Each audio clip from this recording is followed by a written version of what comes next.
Legal cannabis was a $10 billion industry last year, and experts say it's going to be worth over $20 billion by the end of next year. And the big question is this: how do normal people like us, who aren't part of the 1%, how do we take the money in our pockets and participate in the largest transfer of wealth? My name is Charles. I'm joining Roz McCarthy and Eric Range of Canna Talk with Roz, and we explore those answers. So happy to be here with everybody because you know what, Canna Talk with Roz is something that it really translates over, transitions from, it doesn't matter if you are following me or some people get this information and it tends to be really, really good information. And so I'm so happy today. This is a part 2. So last week we talked about how to hire or when to hire a cannabis consultant. Specifically, Minorities for Medical Marijuana, we did a boot camp in Missouri. It was sponsored by Greenbrush Consulting in partnership with Amsterdam University. And we had over 50 participants who graduated from our boot camp. Missouri has an open application period right now. And so some of our participants came back to me and they want to know, how do I pick a good cannabis consultant to help me write my application? Because the first step in getting into the industry is to win the license. The application is what you do to win the license. So we start to have this conversation about cannabis consultants. What do they do? What's their role? How much do they cost? All the ups and downs of the industry and that particular person. And so I have 2 gentlemen on today. First and foremost, I have Brett Maycomber. And Brett, introduce yourself and tell us a little bit about yourself and what you do in the industry and a little background, please. Sure, no problem. Happy to be here. Thank you for inviting me, Roz. Thank you for coming, Brett. Yep. As Roz mentioned, I am a consultant in the cannabis industry. I founded Cannabis Consulting last year after I had some people within the industry start reaching out to me, requesting some services that we provide. I'm actually originally from Missouri, so we're hoping to do a lot of work with some people from that area, support my hometown, and then do what we can to help. We also do IT services in the industry, so we've found that there's a need for IT services in the businesses. It's part of some of the application processes, depending on what state you're in. There could be some requirements for cybersecurity. We definitely know that there's requirements for physical security systems, which also ties into the IT work that I do. And so I've just discovered that there's a need for this type of support in the industry, and we're doing our best to get the word out that we exist and that we're here to help. Absolutely. And you guys can see I pulled up Cannabis, is the name of the company. We're going to talk more. But before we talk with Brett more, we have Chris. And Chris, I am not going to jack up your last name. I'm going to let you introduce yourself. But tell us about yourself, Chris. He's live in Kansas on a farm, so he can't be in video streaming with us. But tell us about yourself and what you do currently in the industry and how your role in this whole cannabis consulting piece has been set up. Yeah, thank you so much, Roz. And while my last name is difficultly spelled, it's fairly easy to pronounce. My last name is Isinghoff, Chris Isinghoff, and I'm the Vice President of Operations for a medical dispensary in the state of Maryland called Peak Relief. I was involved in the cannabis industry, starting as a bud tender and then moving my way up into a GM role of a multi-licensed dispensary in Colorado. Spent about 4 years in that role, and then moved into the consulting area when I saw some great inefficiencies in inventory tracking and regulatory compliance. And so I worked for a couple years during that, was approached by some good friends of mine to help in the application writing and dispensary operations design for our what would become the license in Maryland. So I've been in the cannabis industry for going on 7 years now, and am excited to see new markets in Missouri, Oklahoma, Nebraska's getting pretty close as well, and then working with the legislature in Kansas as well in developing a healthy medical cannabis program here. So that's kind of where I stand. Absolutely. So, gentlemen, let me just open up the floor for both of you guys, and just tell me from the start, like, I mean, when we talk about the inception of the industry, but let's say over the last 3 years, what have you seen in regards to just what is the tide of the industry regarding the licensing and getting a business in the industry? Has it become more difficult? Is it more easier? Is it more cutthroat? I mean, what do you see right now, and what's the temperature like right now in regards to establishing your business and being able to be a part of the ecosystem? Sure. Yeah, I'll take that one, Roz. Go ahead. Yeah. Since I've helped in the application writing for a very condensed market in Maryland, they initially released 15 cultivation licenses, 15 processing licenses, and then 2 dispensary licenses per legislative district. And that's kind of the route that I'm seeing a lot of states go. Missouri is limiting the number of licenses that it's allowing. Oklahoma is kind of an outlier in that it's pretty much a free market there. But yes. The way that legislation is passing and regulations are being implemented, I see it becoming more and more cutthroat and having to have more and more of your ducks in line before you even think about applying. Okay. And Brett, what's your thoughts, Brett? Well, Chris said that very well. I happen to have one of the PDFs pulled up from the Missouri Department of Health for cannabis. And what I've seen is a lot of maturity happening in the industry. Some of the applications from the early states are very long. They're very convoluted. Yes. They may not be very specific. So the newer states that are coming online, they've had an opportunity to learn from some of the original states. Sorry about that. Figure out kind of what were their pain points and understand what's going on, what needs to be happening in the future. One section here that I'm noticing is that they have training requirements for things like emergency, severe weather, and things like that aren't in every single application. So it's definitely coming through a process where each state coming online now has a better understanding of what needs to happen, and they're a bit more succinct with the requirements. Absolutely. Do you think are the days of the vertical license gone? Because that's what we have here in Florida, where you do everything all in one shot. I'm sorry, what was the question? The vertical licensing, like to get do you think the days of the vertical license, where you go after a license and you do everything from seed to sale, do you think that's going to persist, or are we seeing more of a horizontal business atmosphere? I personally like Missouri, where it's not the wild, wild west like Oklahoma, where it's like a free market, but at least with Missouri, the math behind it, and we work with John Payne and his group there in Missouri, but the math behind it at least gave it some numbers to understand. So for every congressional district, there's 24 dispensary licenses at a minimum. So that's a minimum, and that doesn't mean that they can't increase that standard. So are we seeing the vertical days gone and seeing more maybe looking at things geographically, and maybe based upon population of people will determine how many licenses are distributed per region or locality? Go ahead, Chris. I don't think the days of a vertically integrated company are gone, especially in industry that preferences control of a product from inception to sale.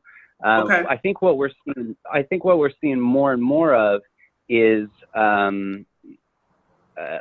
limiting of cultivation licenses, and so that more educated, more experienced companies are stepping into those vertically integrated roles, while creating a space for an independent, what I would call an independent dispensary, like we run in Maryland. Right. Right. That's what I was trying to gather my thoughts around, Chris, was, some of the companies that may have a bit more funding, be more prepared, may already be multi-state operators or multi-location operators. They're probably the ones that are going to have the revenue streams and the business backing to do the vertical integration. But then, of course, you have your individual licensee applicants out there that just want to have a business. It's, been their passion for a long time, or they want to help get the medicine out. So it really kind of depends on what your approach and your support and backing is when you're trying to decide on how you want to set that up. Absolutely. I think, and there's a big elephant in the room, and it's not an elephant. This is why, I work in what I do, Minorities for Medical Marijuana, that you see a preponderance of minority-owned businesses having a real challenge in getting into the industry, and even at the head as a cultivator. And so, how do we provide opportunity for the smaller business in that whole hierarchy and that whole ecosystem? That's been my challenge in looking at it state to state to see how do we do that. Yeah, there's a group that I work with out in Long Beach that has a very good social equity program. They're very strong on education, and they do a number of things to help the social equity licensee applicants through the process. They'll work with them from start to finish. There may be some considerations for rates and things like that to make sure that you're, being appropriate for what we're working with. So a lot of it is just grassroots movements right now, trying to make sure that the applicants in the social equity programs get connected with professional resources like me and Chris provide. Absolutely. So that's, what, Brett, you're fantastic, because that really drives into why I have you guys here today. Because be it, no matter what's going on, and however you're going through the process of going after your license or what have you, if you have a desire to, the first thing is that there are some states, if there's not a dedicated social equity program like Missouri, you're going to have to go through a process, an application process. And so with that application process, there's a starting point. And so when you have a client that comes to you and they're starting from scratch, I mean, you can tell me some stories. Tell me a good story of someone that's very well prepared, and tell me maybe one that you're like, oh my gosh, and what was your advice to them to get to where they need to be so that you can kind of be that person that then starts molding the clay? Sure. So one client that I have, he's working on an online platform. Okay. And so the gentleman, he has a very good idea. He's been working on it for a while, has put his heart and soul into it. But, honestly, the business experience isn't very good on his end. We've kind of gotten to a point now to where the marketplace is set up. It's ready to be brought to customers. But there's definitely some things that his inexperience has caused us to have some hangups on. There's some things that maybe could have gone a little bit better. So, working with somebody from the ground up who comes with an idea that is, worth bringing to market, but maybe doesn't have a lot of previous business experience or the things that a normal business person would have, there's a lot of education and kind of guidance that comes along with that. I haven't had any terrible clients to date yet, but I'm sure that will happen in the future at some point. Absolutely. Chris, what about you? When you're seeing someone, or if you're working with a client, what are you looking for in that to some of the initial expectations that you're looking for from them, be it business plan or proof of concept knowledge, or what's some of the main things that you look for to help get them to the point from point A to point B? Really, for me, it's a connection on values. That's kind of what I address initially with anybody I talk to. What are you wanting to do in this space? How are you wanting to change it, if at all? What are you wanting to provide that's not there already? So that's kind of the initial conversation that I have, just to make sure that we're on the same page. From there, really kind of dialing in what their expectations are for the business so that we can get a rough business plan going. And then it's kind of off to the races from there, from dispensary operation design and, hardware integration and all that. So, you know what, you hit on something really critical, and I want you both to kind of talk about this. And I talk about this all the time.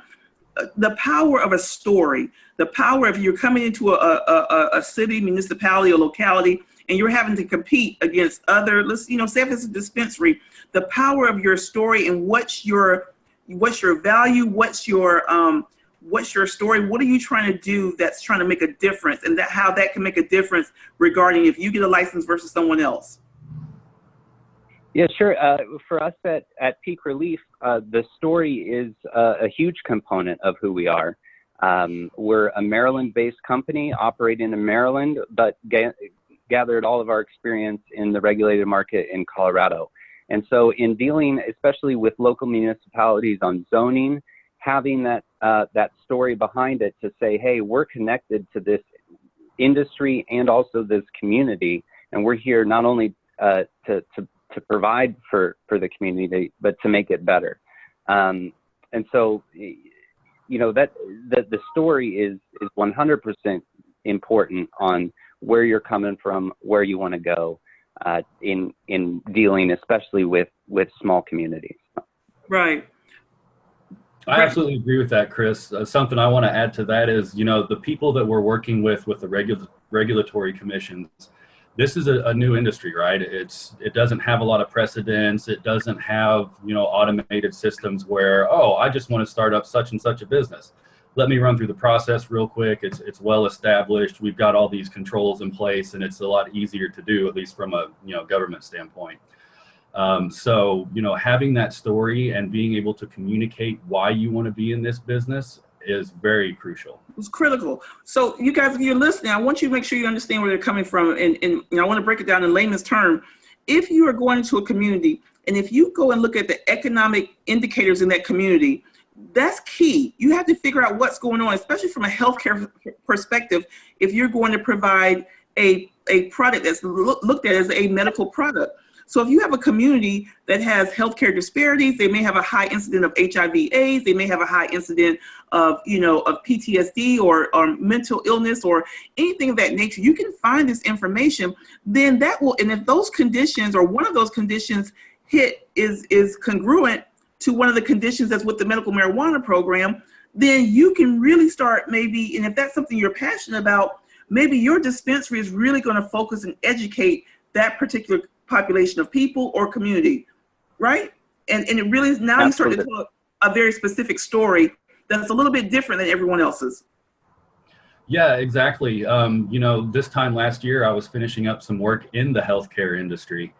And so that's something that they do. They definitely go out there, they look at the different illnesses or conditions that they want to target, and then they create campaigns around it. So for businesses in the cannabis industry that have the medical angle, that's definitely, an established practice from the healthcare industry right now. And I think it would be a good one for them to follow suit on. Absolutely. I think this also ties into the values, because if your values are focused on building that community, everything else just kind of comes about organically. You're focused on that community and what that community needs.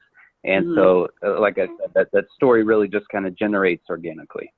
And organic is key. Organic is key. Organic is key. And I want to really kind of transition back to one point that you made, Chris, about what's your expectation. As you're building out that business plan, as you're telling your story, and as you're talking about your values, you're talking about your perceived competition, the marketplace. One of the big pieces of that business plan is that financial piece. And can you guys talk about, if you have someone that's just starting out, where do you get those financial numbers if you're looking to be a processor, if you're looking to be a cultivator or a dispensary owner? And how should we maybe set their expectations? Because I think some people think that this is an industry that you're going to get in and make, just $20 million. You're going to make all this money your first year going. I mean, can we talk about expectations and maybe some of that financial piece to help folks who are trying to figure out and navigate? Yeah, absolutely. So where for all of our kind of information, we look at other states' reports and base all of our kind of projections based on other states and active markets. As far as the funding aspect, that is one of the most difficult aspects of this whole industry.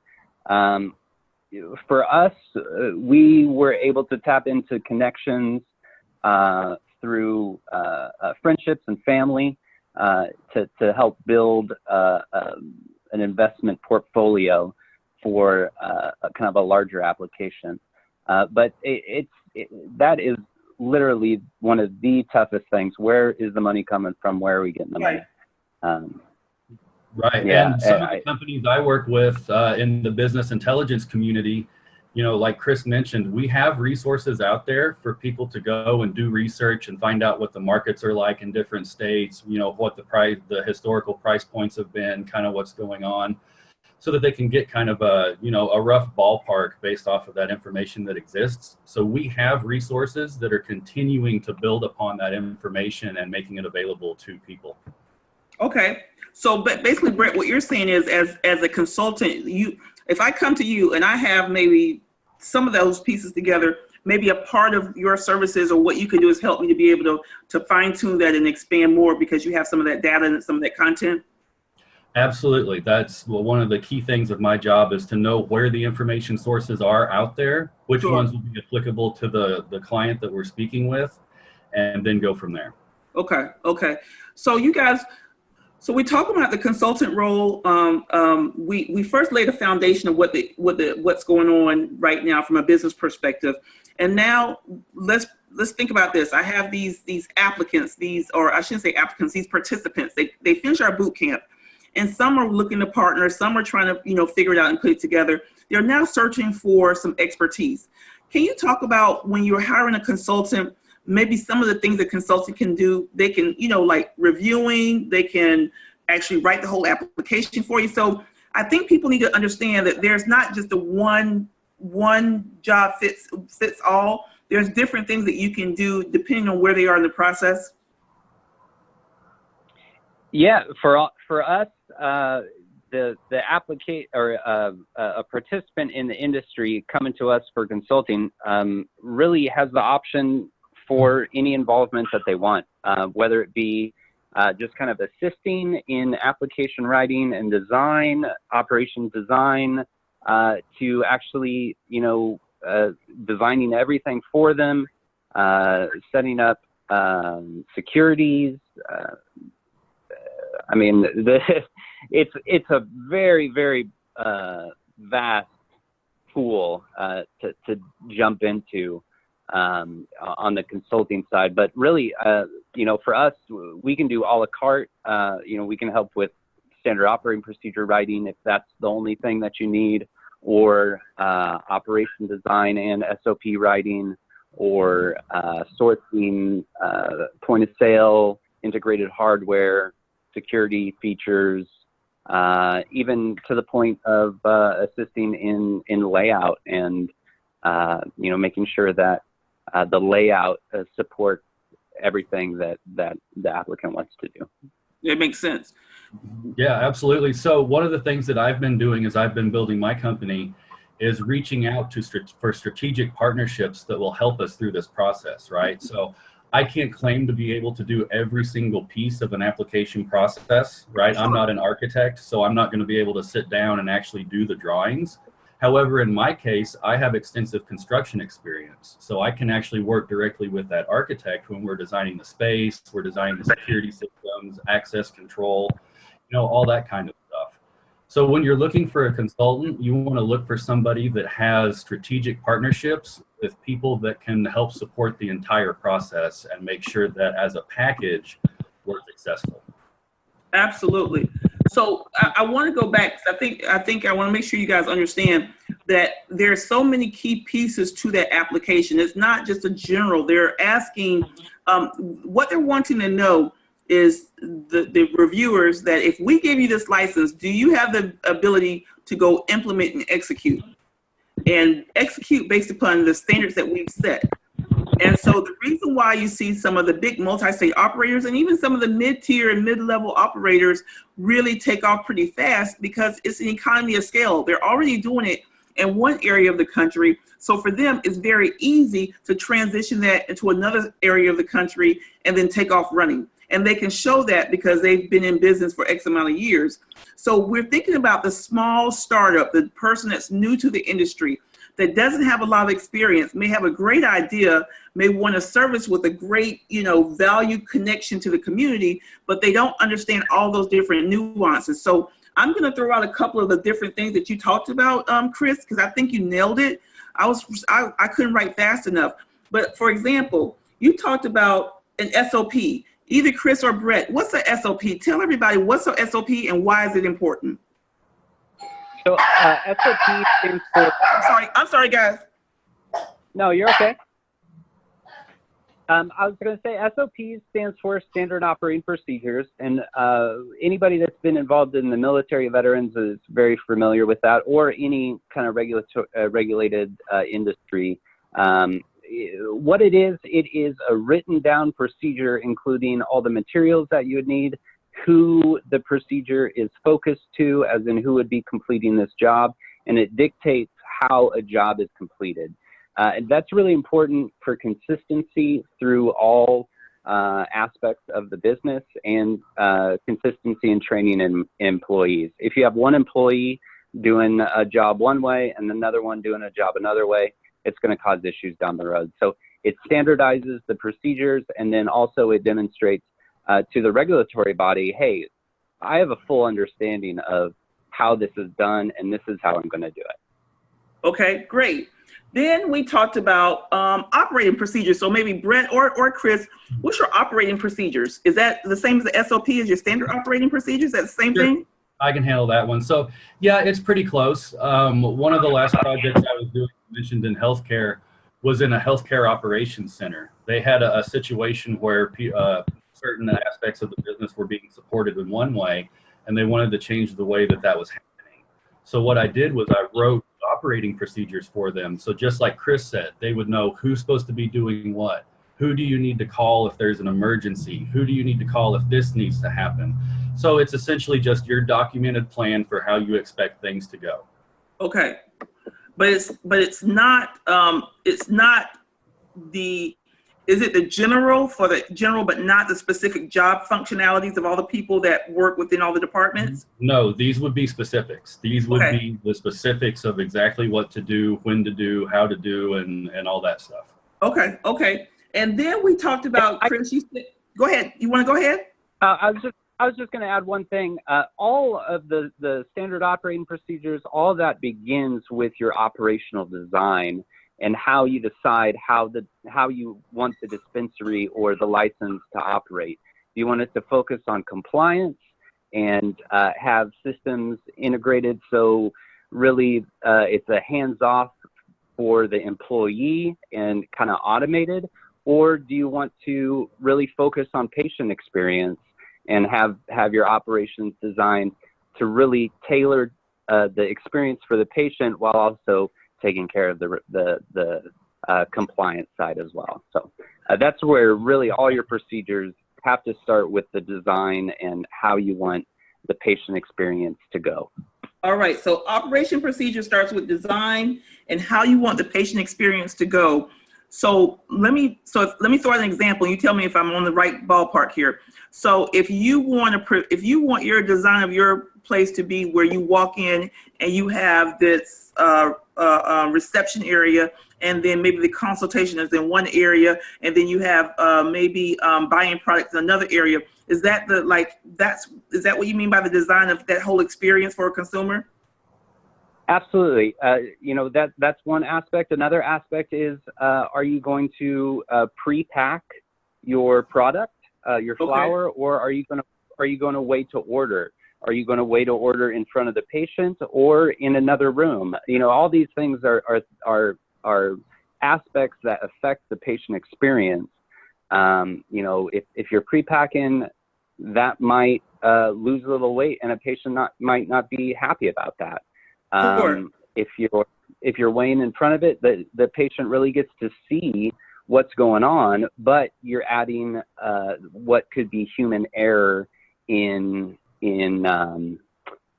tracking and the compliance side to kind of satisfy the patient.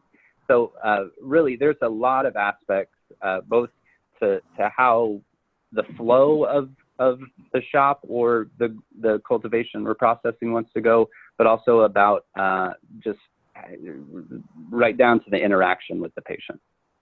Gotcha. Did you want to say something, Brett? No, that was good. Okay.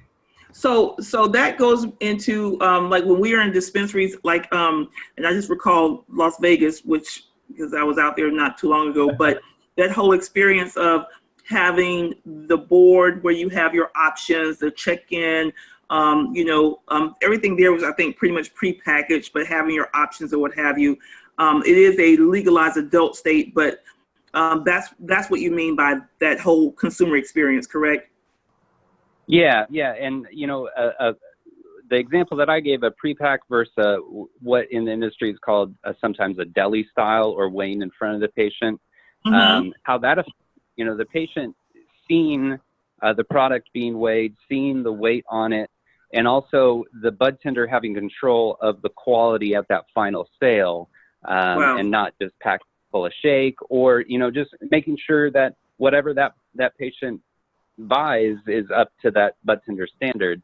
All that is also wrapped in, that can greatly affect patient experience. Absolutely. And so how really do you guys do it at Peak Relief? How is it set up there? So when we applied, deli style was not an option. The state said the state did not want deli style. Since we have opened, the state has allowed for deli style with approved standard operating procedures.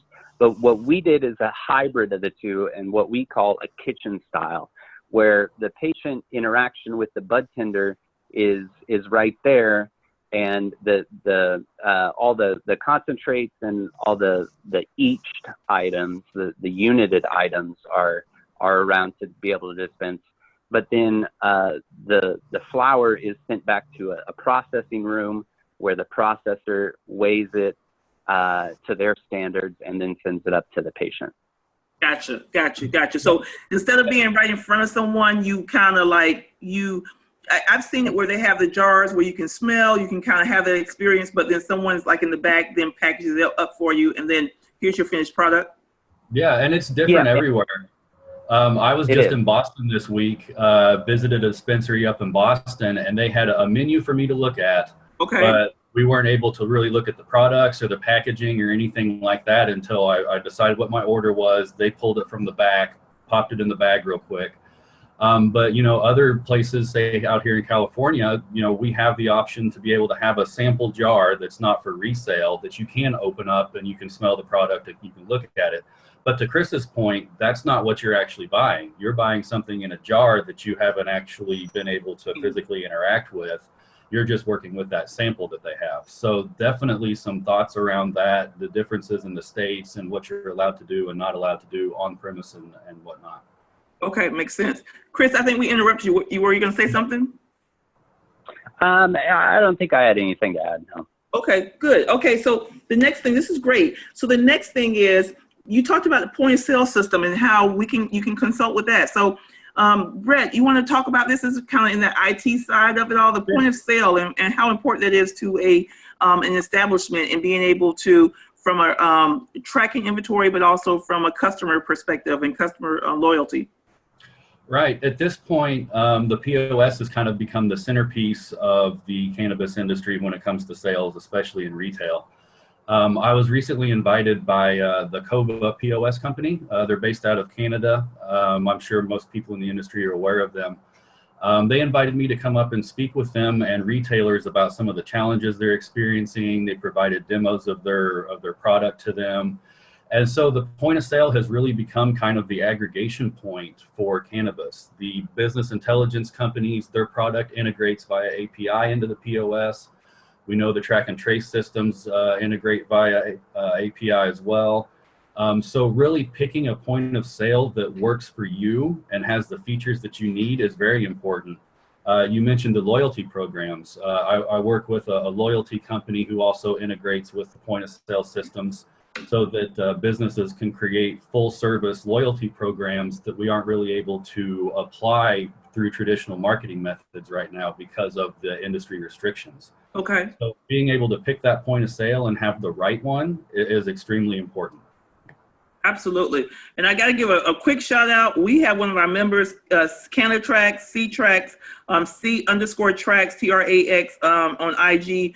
They have a point of sale. So there's a lot of point of sales. There's a small up and coming, but check them out. Good people. They're our chapter president in North Carolina, and we just want to give them a quick shout out. But Chris, did you have something you want to say? I'll just piggyback on what Brett said. The point of sale, I'm involved in mainly regulatory compliance and making sure inventory is straight in the day-to-day operations of the dispensary. And my interactions with the point of sale and the ease of interaction with the point of sale really affects how efficient I am at my job. Some point of sales are extremely efficient in getting the inventory tracking side. Some are better with loyalty programs and integrations with other platforms. So really, it's finding the balance, finding what's important to you. And once again, dispensary operations is huge. How receipts are printed, how orders are sent from person to person. All that really dictates what point of sale you're going to be using. That's awesome. Is there I know I gave a shout out to Cannatracks, C_tracks. But also, is there any companies, Brett, what's the one you mentioned in Canada? And then Chris, do you have any companies that you've worked with or you've seen, or what do you guys do using at Peak Release? So Brett, what's the one that you mentioned out of Canada? I mentioned Cova, C-O-V-A. Okay, cool. But in all honesty, we try to stay vendor agnostic. Okay. It's about the solutions for the client and not trying to push any particular vendor. No, I totally understand. But is there, Chris, do you have one in particular that you use? Or, I mean, not trying to push, but sometimes when you don't know, you do need a recommendation. Sure, yeah. I mean, on operational ease, you know, some of the big players out there, Greenbits, MJ Freeway, Flow Hub, those are all, you know, very, very adequate point of sale systems. You know, on the cultivation processing side, that's a little bit slower to get going. Yeah. But there's some really, really great software platforms out there that are coming around. And I mean, in fact, Microsoft is getting into it with their Cannabis 365. So really, there's a vast amount of industry vendors out there. Wow. And it's really dialing it down and finding what is important to you and how your operations fit into that point of sale. Now, you know, Chris, you're going to taught me something new, man. You know, I think I'm the expert. I'm on everything. So Microsoft is coming out with Cannabis 365? Yeah, so there's I believe a Canadian company that has developed a Microsoft Dynamics-based program called Cannabis 365. I'm not 100% familiar with it. I came into contact with it through the consulting side. One of the dispensaries that we consulted with was operating with it, but it you know, was a big player, ERP functions and a lot of different things. Awesome. And then and I think we covered all that. So we talked about point of sale, we talked about SOP, we talked about operation procedure.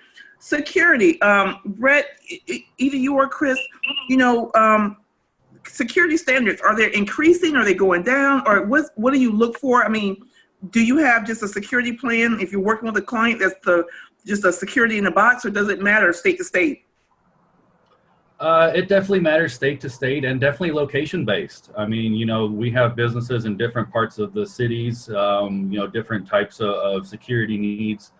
So we try not to do the in-a-box solution because we find that will, you know, maybe not get our clients exactly what they need. But as things progress and as things mature, I think we will get to a point to where we can do some of these in-the-box solutions. Just we need to have all the information available to us. Absolutely. And I'll just add the importance of the licenses in that. You know, a dispensary has different security needs than a cultivation site or a processing site. So really the type of license really affects what type of security you need as well. Absolutely. And also in regards to, you know, your clean rooms and things of that nature, things that you see on the cultivation side and on the processing side may be different on the dispensary side, correct? Absolutely. Okay. Perfect. And that leads me to another area. I know I did some work on working with some of the applicants out in Oakland, but you also talked about the odor mitigation plan and what does that look like? Explain to people if they see that on that application, what does that look like and what does that mean and how it's important? What was the plan? I didn't quite catch it. Are you still seeing are they still asking for the odor mitigation plan? And was that me? Oh, odor mitigation plan. Yep. Yeah, I do see that in some areas. We actually happen to have some consumption lounges that are out here in California, and so I'm working with some companies to address the odor control issue. So not only do you see it in like some retail and consumption lounges, but then of course if you have some indoor grow operations, cultivation operations, then there's also thoughts around how do you control the odor. What type of filters do you use? And so it's been something that I've heard of, but I haven't really experienced personally yet. Absolutely. Any thoughts on that, Chris? From our side, we were thankful enough that a founding one of our members worked in the cannabis equipment wholesale realm, and so he's very familiar with odor mitigation. As far as it really all comes down to the individual state's requirements and what the state requires.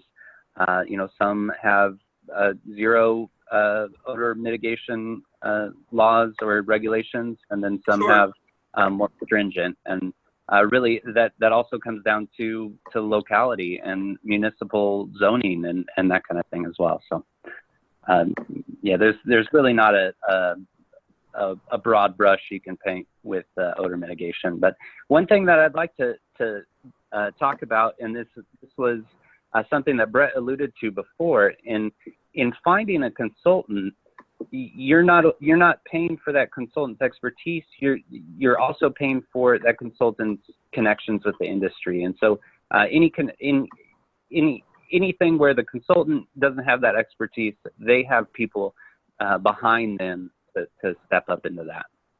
Yeah, absolutely. I think that's what Brett was alluding to. I think it's perfect that you kind of double back on that and you want to ask some of those questions. And so this is a great segue. If you both have what are some of the sample questions should someone who's looking to hire someone, what should they be asking you in regards to measuring if you're going to be the right fit, or just making sure your expertise is where it needs to be to have those different people that are lined up to assist them with their endeavor?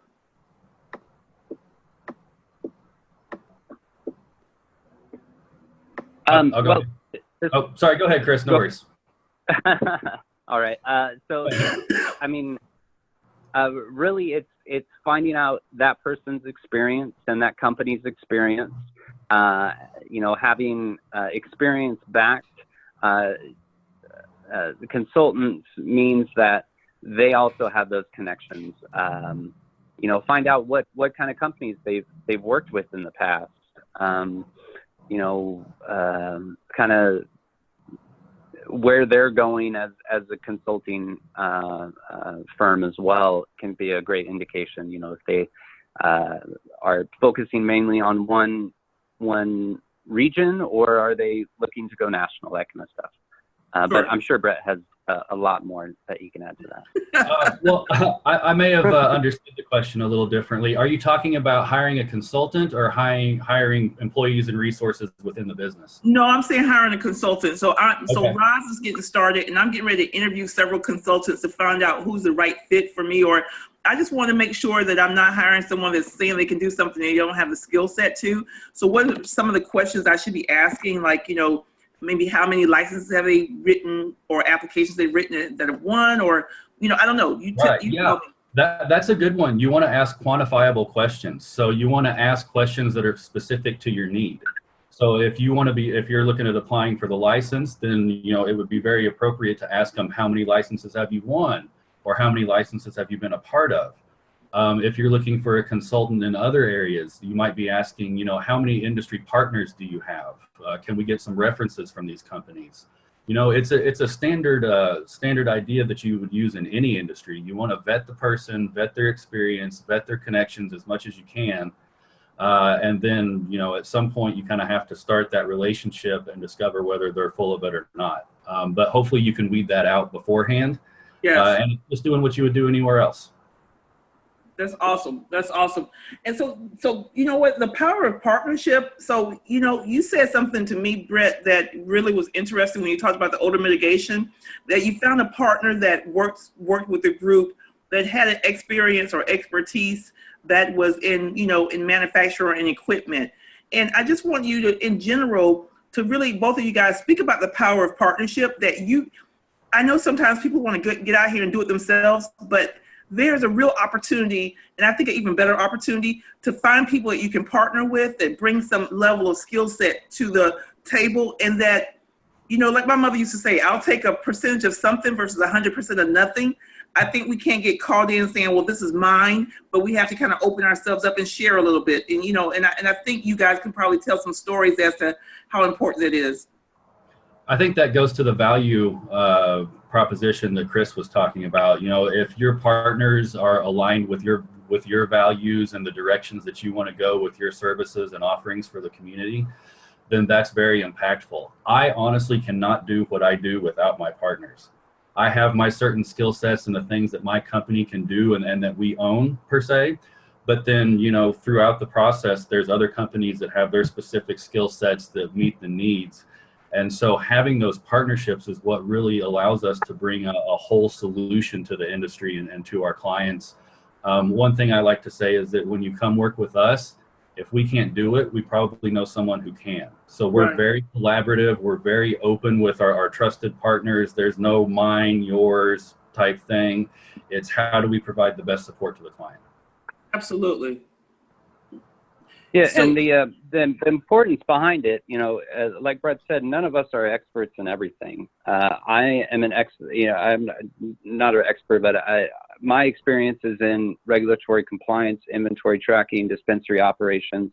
And so when it comes to building out a, 30,000 square foot greenhouse, I don't have that connection. I don't have that experience, but I have connections that do, and connections that are better suited to it. So absolutely, it's the network that you're buying into with.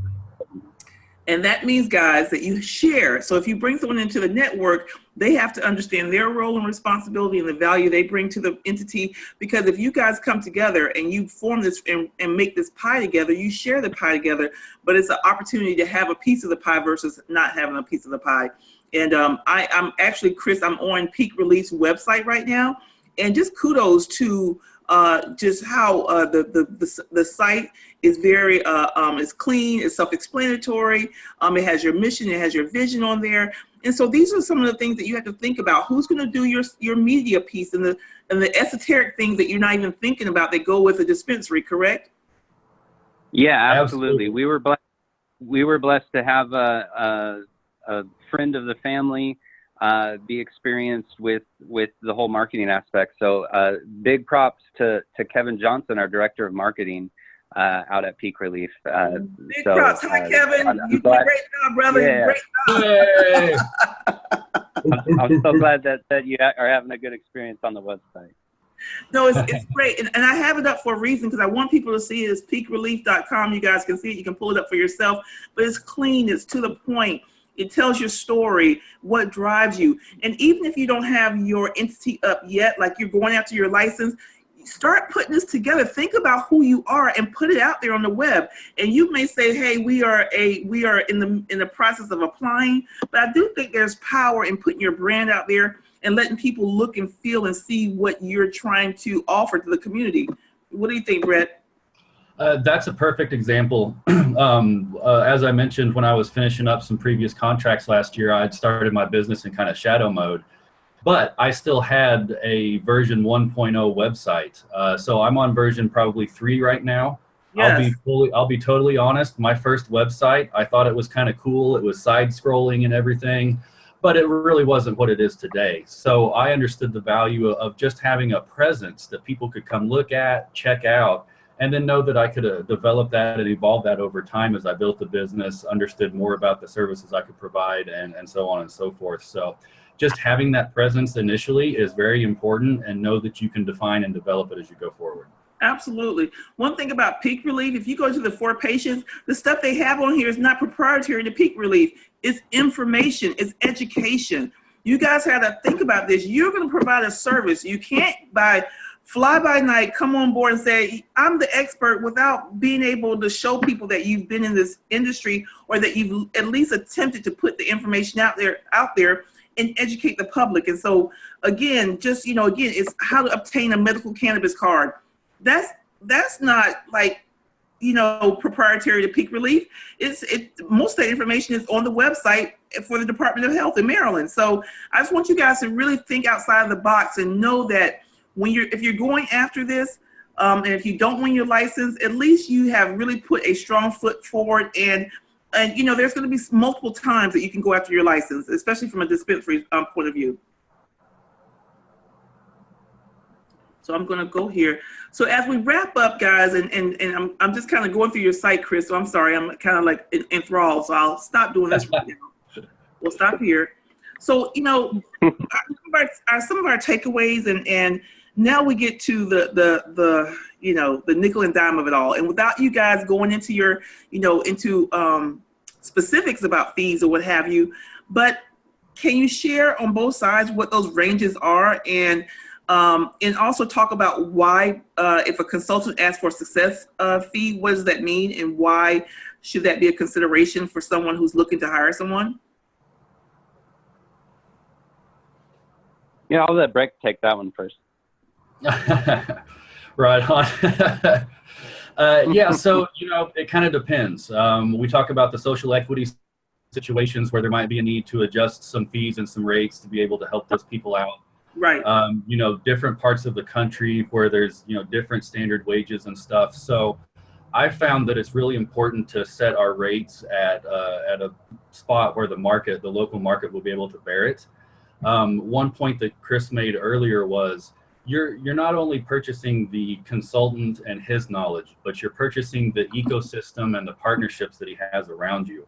So our goal is not to sit there and bill you hour after hour and have it an ongoing process continually and just be raking in the dough, right? We want to complete our projects. We want to complete the tasks, move to the next step. So for us, our bill rates have that built into them, so that we can provide the services that we provide and be able to, continue supporting the industry. Yeah, and I'll add, really, the price of the consultant and the fees associated with it are not indicative of the success that consultant is going to have. We are very selective on who we work with, because we want our values to align, and because of that, we're able to.